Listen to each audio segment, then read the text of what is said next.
What's good, brother? Not much, not much. Another week, another opportunity, right? Yes, sir. So, appreciate you guys tuning in with us. Just kind of give you a little context with the growth call, since we used to do this call behind kind of a paywall, if you will. We put it into a private group. Good thing we changed it out of a group, since Facebook changed the streaming into a group. And we're pushing this out to YouTube these days. And then obviously the audio gets ripped and the team throws it down on the podcast. And, the growth call format, the conversation really revolves around, the real estate blueprint that, John, I felt was kind of born for over a decade of what you guys been doing with the Columbus House team in Columbus, Ohio, and predominantly, business built around online lead gen and really focused on getting new agents into the marketplace. And so, we've kind of broken it down into the three key components of the blueprint, with, the first step really being, that foundational piece. And so we cover that in the first week, which really just helps you kind of get clear on the business. Where's your business going to come from? Go really deep with it. And then we get into the second week, which really is just about, the daily things that we have to do within our control that really don't cost any money, that you guys have gamified and, really helps us make sure that, we're winning the day. And then the third component is just being able to articulate our value from a value creation perspective. And the fourth week, we roll with typically a guest. And then if we're fortunate enough to have that fifth unicorn of a Tuesday, which here we are, we just a little Q&A. Anybody tuning in live has an opportunity to ask questions. I know, just within the brokerage and also the clients and the streaming platforms and devices, you're on, the questions you get, obviously the clients and the questions I get, and we get to have fun and rapid fire through a lot of things on this call. And, I'd mentioned, John, that this gets ripped into the audio format onto the podcast. And, the podcast is really, put that whole experience, because it is a combination of conversations, and, have agent attraction conversations with Stasic and Kinder. Obviously now this call is being added in there, the expert mentor series, which were, years and years into the making, with some of the best agents on the planet that are really sharing, what's working well in their business. And then, the fun, conversations that I get to have with people that I want to have conversations with. We talk about anything and everything. So just a combination of conversations that get jumped on the podcast. And I'm excited that these calls are being added in there now. Yeah, I love, look, I'm a big believer that you can take anything from anything, right? Something from anything, right? Right. And it's, whether it's how many calls or videos I reference from, early in my career that still have stuck with me. And, that person that created that video probably didn't think anything of it, right? Probably thought it was a crappy video or whatever. But there's things that I just reference all the time. And, that's what these calls are that you're putting on, not just this call, but all of the calls, all of the content pieces. And, from a real estate agent standpoint, I think so many times we get caught up on quality. Like, oh, I got to put out quality. Like, what's, Gary Vee says it best. What's quality? It's subjective to the other person, not you. Right. Like for me, it's like, just put it out and, just put it out and we'll see what happens. You might not get any views right away, but who knows? Maybe, 2 years down the road, someone reaches out to you because you had that piece of content out. Right. Yeah.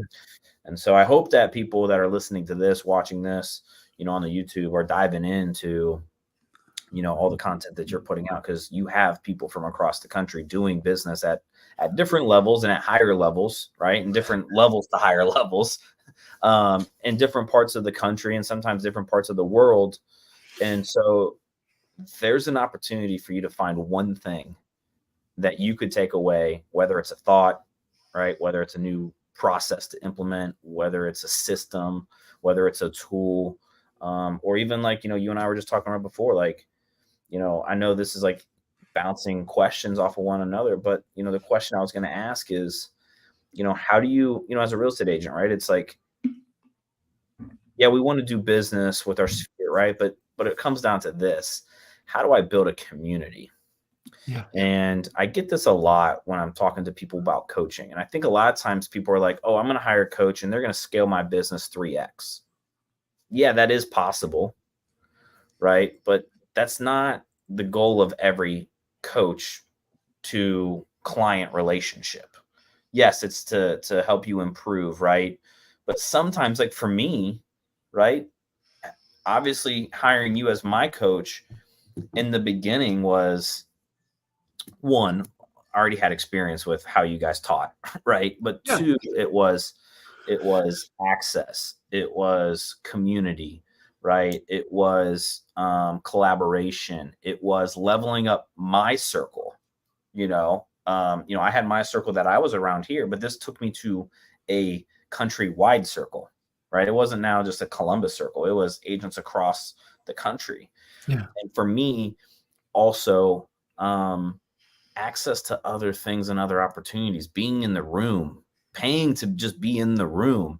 Now, you and I bounce ideas off of, we coach, right? I bounce things off of you. I got great weeks and I got absolute terrible weeks, right? And so I need clarity as well. But it's this, how do you build community? Because we just hired, here's the thing, right? I got connected to a hedge fund a couple of years ago because of someone in your community, right? An opportunity in my marketplace that was not available in their marketplace. And just because I was in the room. We just, we have 5 ISAs. I have 3, we have 5 VAs. I have 3 VAs myself. The only reason I have VAs is because I was in the room and you had Justin at a mastermind, right? Mm-hmm. And so we just hired an ISA VA that this opportunity was created because of your community. Yeah. Right. And so, the question, I was like, it comes back to, how do we build communities, right? As an agent, how do we build communities of our sphere, of our clients, current and past clients, right? How do we turn them into, a community of people that want to help not just us as agents succeed, but other people within that community, right? Are you creating that environment or that opportunity for, your one client that maybe owns a roofing company, or this other client that may work at this other business? Maybe it's not their business, but maybe you have people within your community that can benefit from that business, right? Are you creating that opportunity? And so it's like, how do you build that, right?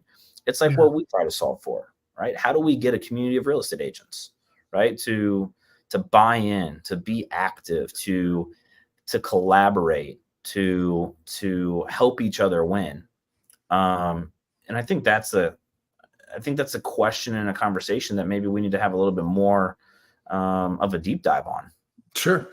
I think I think you come back to, really, what is always right? What is the goal? And then what is your interpretation? What do you mean by community?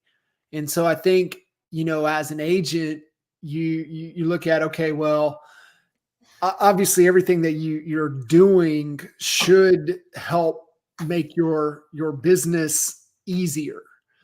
And you look at, go back to, Hermosi's, $100 million leads. You have your core 4, which we talk about, hey, I want to build, my business around my sphere, which is one of just the core 4. And I think where we see a really good, business with agents, or just businesses in general, and this is the whole, diving board mentality of why you don't build your business on one pillar. Yeah. And you definitely could probably equate half of your business to those people that know you, like you, love you, trust you within that sphere, that tight network that you have. The problem that you run into, though, is you run into what happened in 20 and 21. when everybody in your sphere either bought or sold. So you like depleted that. And then, were agents that just had that one pillar, it's that one oil well of their business.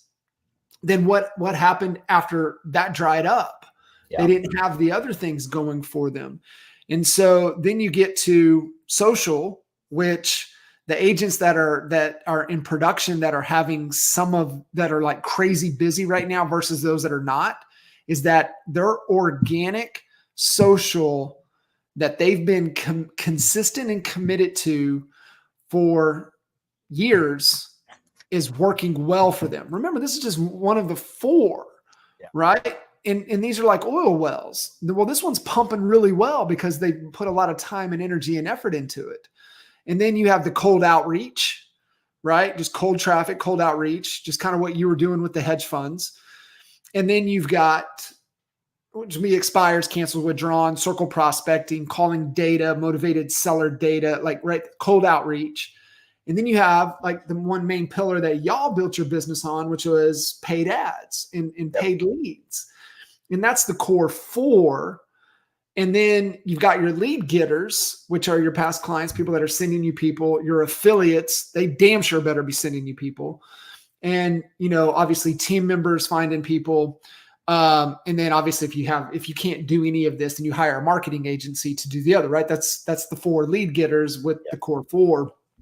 And, you're constantly running your head through that. And I saw, Sirhan had a post, right? And I 1,000% agree with him, right? He's like, hey, I get asked the question, do you, is it about closing the deal or getting the deal? And he's like, listen, you don't even have the opportunity to close the deal if you don't get the deal.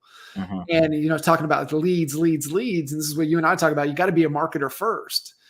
And so I think when you get into kind of from a community perspective, building that community and that network is absolutely critical to be able to withstand any current, anything that's happening, any season that's happening in your business. Because for us, and I think you need to gravitate that community to who you are and the people that you can really resonate with in an authentic way. And so for us, we built that with other small business owners, right? So that's why we went all in, like with the Chamber of Commerce, because we went all in with the Chamber of Commerce for a couple of reasons. And people will hear this and be like, Chamber, I ain't going to do that. Don't do it then. Yeah. We went in with the Chamber for a couple of reasons. One, we gravitated in there because the small business owners that we really clicked and resonated with were involved with the Chamber. The regional president of the bank, who ended up becoming our main banker and one of our main advocates and sources for us, he was actually going in as president of the Chamber at that time. He wasn't the director. He was just the president. He said, hey guys, I want you guys to check out kind of what we're doing, kind of get involved. We're like, cool, we'll get involved.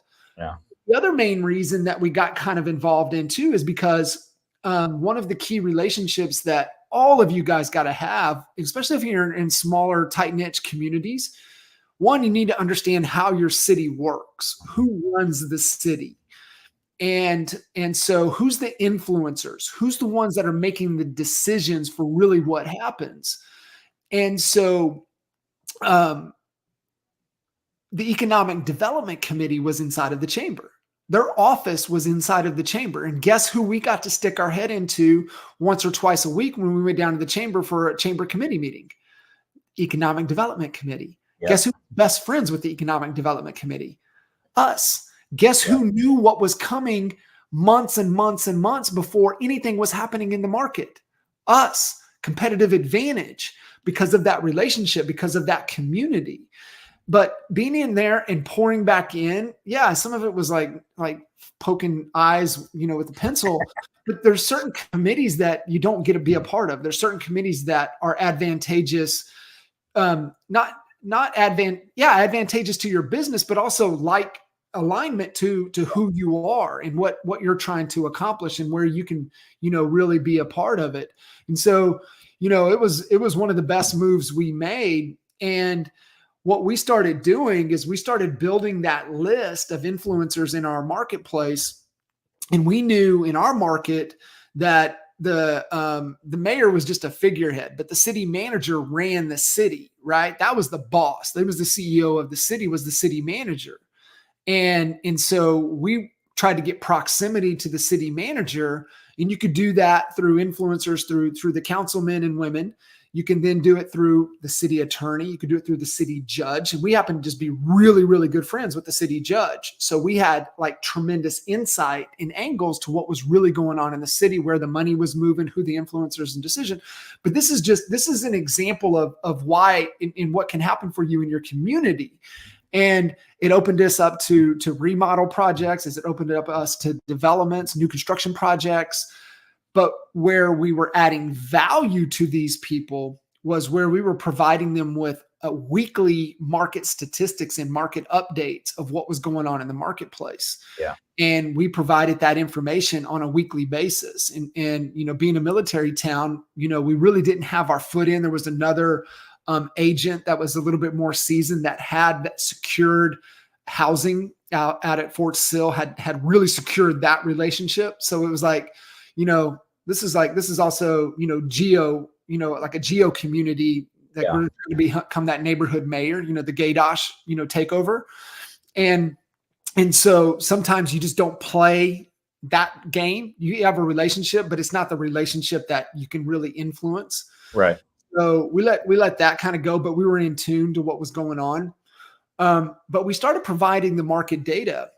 And when we knew it was resonating is when they were taking our market reports into loan committee meetings. Like, we pissed off so many damn builders because they were basing how much money they were allowing these builders to build, because they didn't want to allow them to have more money to go build and overbuild into the market. And that's what happened. The builders started overbuilding, and then the loan committee, the loan officers in these loan committee meetings started pulling that back and saying, but they were basing it off of the data we were giving them. And the builders, we got some hate. We got some serious hate. We got some serious heat on us. And we were like, listen, guys, this is what's best for the market. Y'all are overbuilding. This is going to just understand what's going to happen, the cause and effect. And so that was really, really powerful for us to take it on kind of on a city level, to build that type of community with the influencers to get it into that point. I think, you could do it within, some of these master plan communities that are popping up all over the country. You can really focus and build with that, but it's the same principles. So you just got to get in with the people that you want to get in with, that you resonate with. Dude, if you love playing golf and you're in a master plan community with just an incredible golf course that has tons of connections, go all in there. Yeah. Go all in there. And it's the same thing. Like, with like what Gaydosh was able to do with Lockengrin, he did in the community. He took it to Yankee Trace, which is that community. And just, it's the same principles, man, but it's being there. It's being visible. It's being a part of it, doing things. You can't be absent. You got to be able to be present. And then you just got to figure out, man, how can I add value to this? And it goes back to the whole, Gary V and just, jab, making deposits. I'll tell you one other story is that, you look at what Kinder was able to do with EXP, and people are like, well, shit, whatever. And I'm like, do you not realize that the deposits that we made into the real estate agent community for almost 2 decades, a decade and a half of just depositing value into that community? Of course, it's time to take a withdrawal. But you can't take a withdrawal unless you make some deposits. And so I think finding the community that you really resonate with, pouring into them. And then just like you gave some examples. I mean, oh, by the way, doors start opening and opportunities start popping up. And so it's really, really important. Don't force something, but find your people and See if you can go all in there. Well, it's funny that you said the word visible, because over the weekend I dusted off both of our favorite all-time podcasts, the Ed Milet, Rory Vaden That's so good. podcast. And I was like, man, I haven't listened to that one in a while. I got to re-listen to that. And, in there, and I didn't it's one of those things I don't think I caught the first time around, but he talks about trust, right? And building trust in your brand and your personal brand and all of those things. And he said, and at the end of the day, people trust the people that they can see. Yeah. Right. And I had this conversation with an agent that I coach and I mentor in my marketplace. And he's like, man, if it wasn't for real estate, I would not have social media. Like I would delete all of it. Right. Like he's like, it's not me. I hate it, whatever. And I'm like, look, no one said that you have to be on social media to be successful. And I do believe that you don't have to be on social media to be successful, but I do believe that we have to be there because that's where our people are. Right. And so, as an agent, whether it's social media or, you really want to stay in front of your SOI, right? You have to be visible, right? People trust people that they can see. And so that was just one little takeaway that kind of, goes into this, re-listening to that again, over this past weekend. That's like, okay, how visible am I in front of the people in the communities that I want to build? And have I slacked off? Am I doing great? Am I right where I need to be? And so, you and I talk about things that I'm trying to be doing within my business. And, I can say I've slacked off in some areas of visibility, right? I've kind of gone back to kind of some of the bare minimum things that 6 months, 8 months, 12 months ago, I was out in front, right? And really out in front. And so, that's where, if you're trying to build your business, whether it doesn't matter where it is, we can call them business pillars, right? You can call them communities, right? I need to build 3 different communities. I got, my open house community. I got, my hobbies interest community. I got my, whatever it is.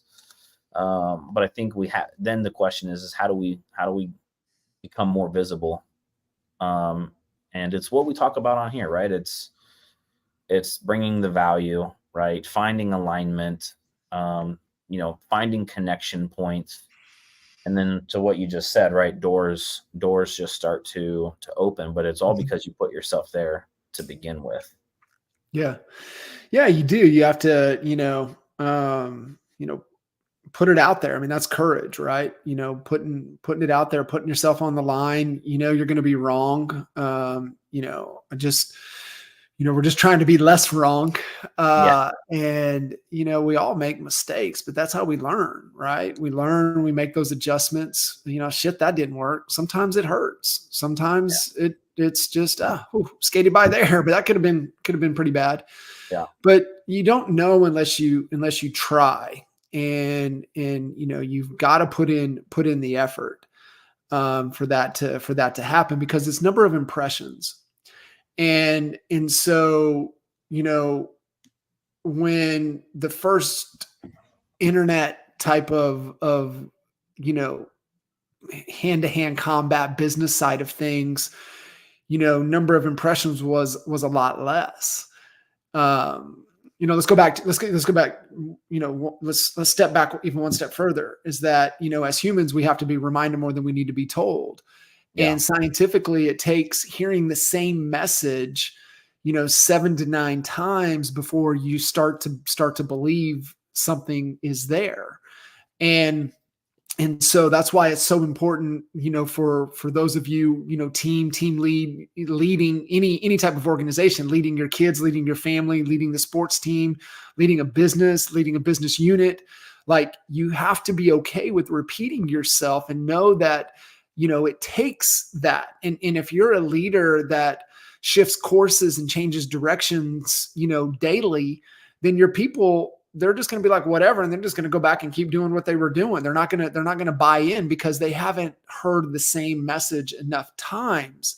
And that's why we talk about, it's like, well, what's the vision, right? Because the vision is going to hold tight, but our strategy could always be changing. Our focus changes.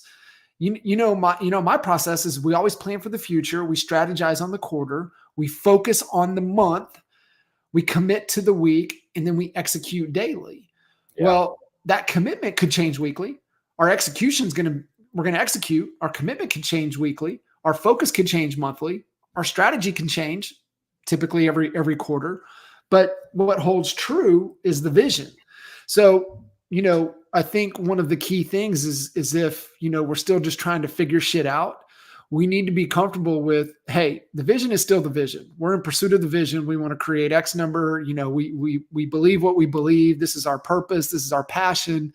This is the top of the mountain we're in pursuit of. We just might have to be like the old, Green Gumby character and be a little flexible to move a little bit. And that's why I think, especially in heading into a headwind, sometimes you got to find an angle, right? A groove to be able to catch some momentum, or a wave that we're trying to get. That's why I think one of the key leadership books that you need to make sure your team members read is Who Moved My Cheese. And if you for your kiddos and you're trying to navigate things, you're going through changes in your life, man, they have it for kids. Who Moved My Cheese, for my kids. Yeah. And so you got to be able to understand, man, we're just trying to, what are all the ways, right? The goal is still the goal, but what are all the ways? And being able to, how can I repeat myself enough? But when we get back into the marketing side of things, and the reason that people aren't coming to us enough yet is because we don't have enough impressions. We don't have enough impressions. We don't have enough mind share. And in real estate, if you want more market share, you got to have mind share first. Right things, right order. Market share just doesn't happen. Mind share happens first. Once you have mind share into a marketplace, into a community, then the market share will come. So if you're tackling, let's say a master plan golf community, one, check, what are the opportunities in real estate? What are the now, if you're going in to be able to sell some homes, right? You could have another objective inside of the community. It could be to build key relationships, right? With major influencers that can help move the needle in your business. But let's say you're going in to get home sales. Okay. One, how many rooftops are there and how many homes turnover per year? Is there even any opportunity here? Right. We see so many people that just try to jump in and say, oh, I want to dominate that. Okay. Well, how many houses and how many houses sell per year? What is the real opportunity? Then is there any beasts? Is there anybody that just dominates? Right. Like, you don't go play in Andrew Gadosh's neighborhoods. You don't play with the gorilla. You don't play with the 800-pound gorilla, because the 800-pound gorilla will just beat you out. Right. Like, that's one of Andrew's tactics is the second that anybody tries to creep into that community, he just quadruples down on the marketing and brand presence to where he pushes everybody out. You don't play that game. You don't go play Lock and Grin. You don't go play Yankee Trace. It's a game you can't win. And, business is about finding your lane and finding the angle to where you can win. And winning is a different definition for everybody. What do you need for your business to thrive and, get your vehicle moving in the direction of your freedom? And so there's just a lot of things, brother, that you got to take into consideration before you just cannonball in. That's why I always say, man, you don't jump in and say I'm committed, then figure it out. That's not sustainable. I believe you figure out what you want, reverse engineer what it's going to take for that to be true. And then you look around, you're like, man, is that something I'm willing to commit to? Yeah. And it's the difference in winning, and it's the difference in, making a splash and then just maybe never getting out of the pool, sinking to the bottom. Yeah. Yeah. Yeah. I mean, it's so good. I mean, right. It's not just, oh, let's just get after it. Right. Let's actually think and be smart, strategic, right? What are the tactics that we have to implement? Am I willing to do those things? Am I willing to give it the length of time, that it takes? Because this is not an overnight thing. No. I mean, even what I've, done on Clubhouse, right? Like, slow in the beginning, built up, 100, 120 people every single day in the room talking real estate. Then it disappeared for a little bit down to 40, 50 people. Now it's back up to, 60, 70, 80 people a day. Right. So, you have your ebbs and flows of those communities that you're building. But I think the other thing I'd add in too is, when you're building out that community of people, don't do it all by yourself. Right. Find key players within those communities that can help you grow it together, right? That alignment of, we're all on the same page with what we want for this community and the people within this community. How do we make this even better? And so I can tell you, from building a private Facebook group with over 3,000 real estate agents and builder reps in my marketplace, to, the clubhouse call that I do, and just some other things. It wasn't just me. You got to find your key players that also are in alignment with you. And it might be depending on what it is, right? It might be another real estate agent. It might be, affiliates, right? It might be key people in the community. You said influencers, right? It might be influencers in the community. It's hard to build it by yourself. I found it's just easier to build it with 2, 3, 4 other people. I don't think you need 10. But you could do a lot with 2 to 4 people to build that with you. Yeah. Yeah, for sure. Sometimes, obviously, it's always a numbers game, but man, you can do a lot more with, more engaged than just more people. And so it really is, it really is important to, take that in, take it all into consideration. But whatever you do, it's got to be moving you closer to what it is you're trying to achieve, which is freedom. And it's not going to move you further away. That's the thing, right? Yeah, 100%. That's it, brother. That is it. So a couple things, man, that kind of had ahas on was really embracing that true expert mentality. The reason, is because obviously, hearing Leanne's frustrations in the marketplace, and one of the things that I know is super important, and a lot of agents have become world-class order takers. And that's not the way that you're going to, thrive in this market. I think the order takers are on their way out, and the true experts and the true advisors that know their shit are the ones that will differentiate and set the new standard within the industry. The key here is understanding that, and the quicker that you can come to this grip of realization, the more at peace you will be with what you're trying to accomplish, is that you just cannot lead your client. You have to lead the entire transaction, which means you have to lead the other agent. No matter how good you think they are, never, ever assume intelligence for another human being. And never assume that they know what the hell they're doing or what they're talking about. I don't care how many homes they've sold. Never assume that. Yeah. You have to lead through everything, and you have to lead through conversation. You have to lead through your your expertise. You have to lead, through your calmness. Calm is power. And really, what are we trying to accomplish here? What is the goal? Yeah. And so I think that's the biggest thing, John, is that the sooner that you can realize that you have to lead all variables in the transaction, not just those that's with under your responsibility, which is your client. Yeah. But you've got to lead the other agent. You've got to lead the lender. You got to lead the title. You got to lead the attorney. You got to lead the home inspector. You got to lead the appraiser. Like, it's your responsibility for it all. You can disagree with me, but you're going to live a life of frustration.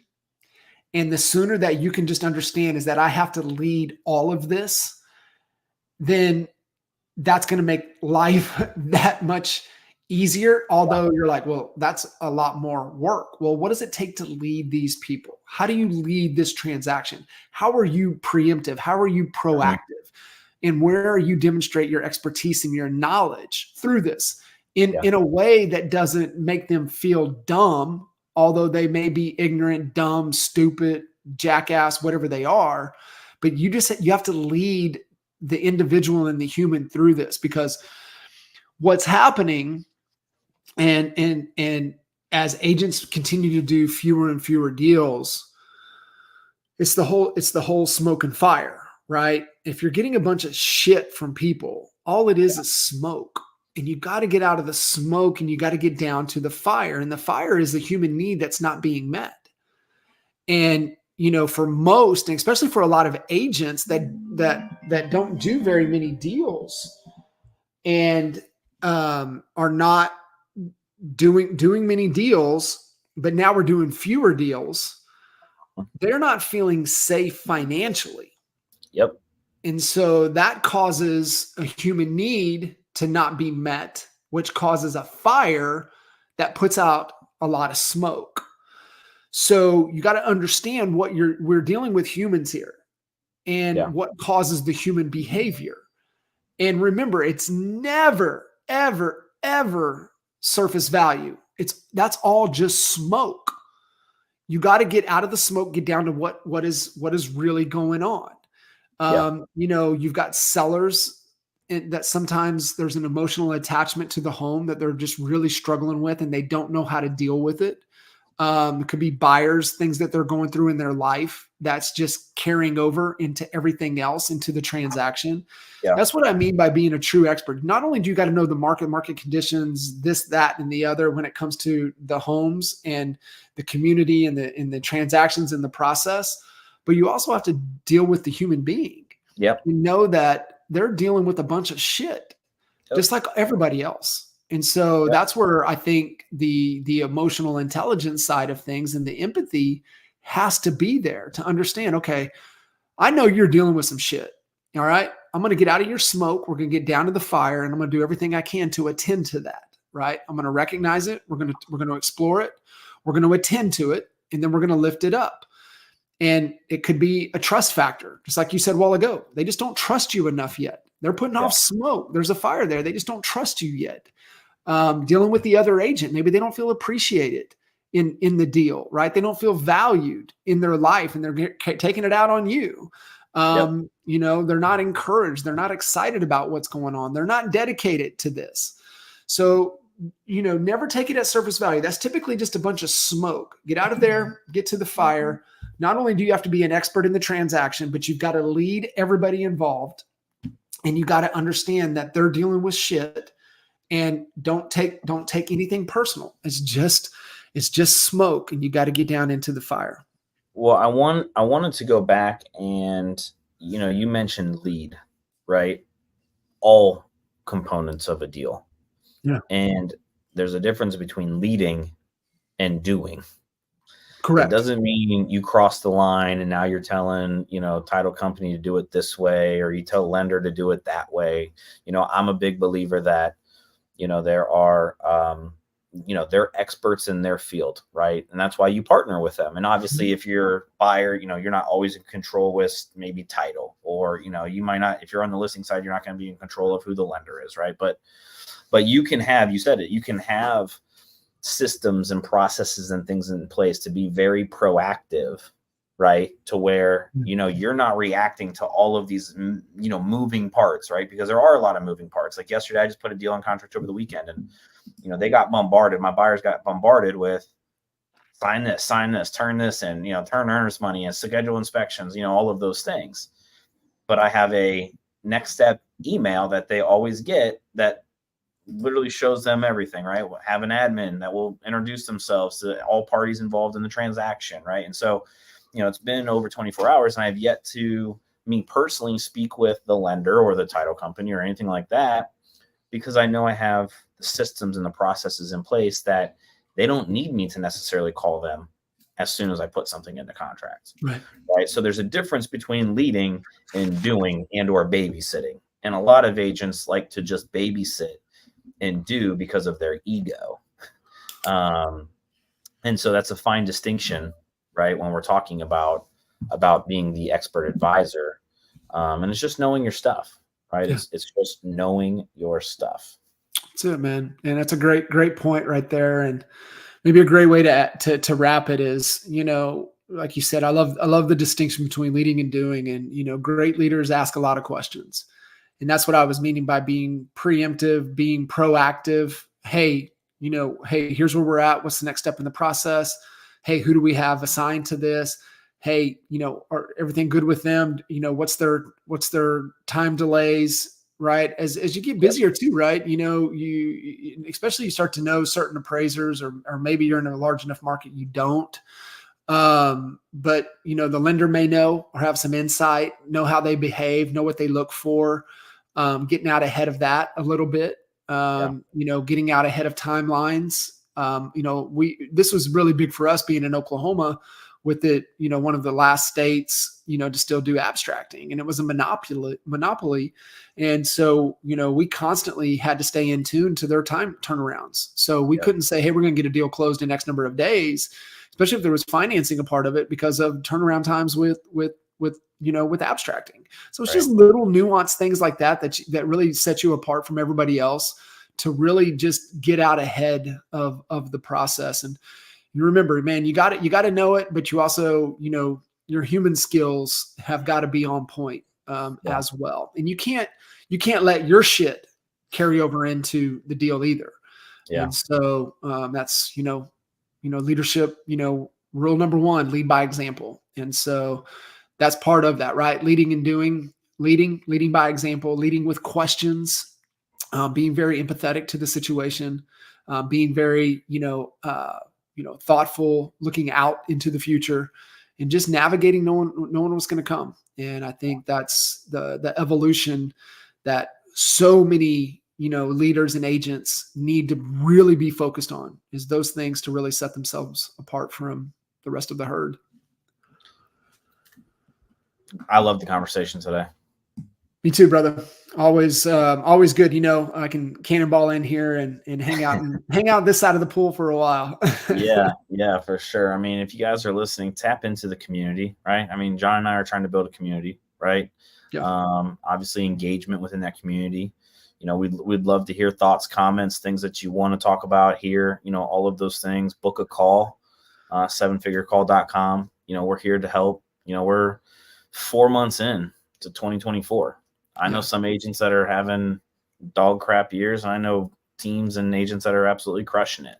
And so when I talk to agents, it's like if your market's down, like our total number of sales are down, that doesn't mean that your personal production has to be down. That doesn't mean that your team production has to be down. Right. So if you're struggling, it's okay to ask for help. Right.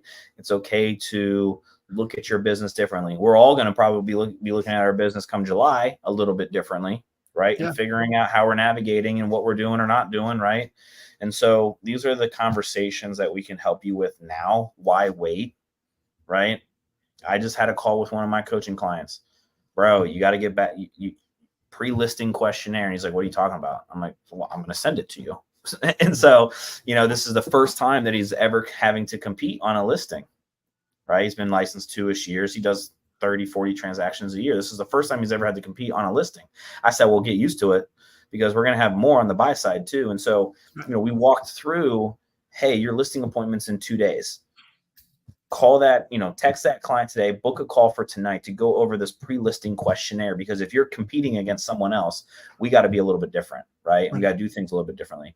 And so, these are the things that we can help you guys with. Why wait till July? July is already too late. I'm already going to be way out in front of you by then, right? And so is your competition in your marketplace. So jump on a call with us. We're here to help you guys grow your business. I can tell you, we're on pace to do what we did in 2021. My team is. So we're above that in volume. We're a little bit behind on transactions, but yeah, I mean, it's your choice. Love it. Whether you guys want to crush it this year or not. Yes, sir.